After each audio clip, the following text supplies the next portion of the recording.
आमदार आशिष देशमुख केळवद सर्कलमधील आढावा बैठक आटपून नागपूरला परत येत असताना त्यांना सावडी तालुका सावनेर गावाजवळ 2 ओव्हरलोड ट्रक आढळून आले। त्यांनी दोन्ही ट्रकची प्रत्यक्ष पाहणी केली असता त्यात सुपारी आढळून आली। हे दोन्ही ट्रक केळवद पोलिसांनी ताब्यात घेतले आहे। हा प्रकार शुक्रवारी रात्री 7 वाजताच्या सुमारास घडला। अवैधरित्या वाहतूक ही मध्य प्रदेशची सावळी मोहतकर या मार्गी सातत्याने चालू आहे।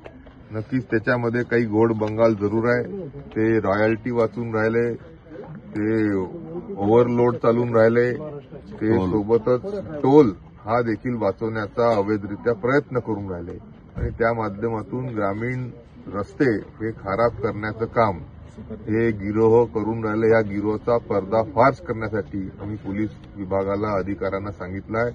ज्या पद्धतीने सडलेली सुपारी ह्या मार्गाने वाहतूक होते आहे, सोबतच तंबाखू देखील त्याच्यामध्ये असण्याचा संशय आम्हाला आहे।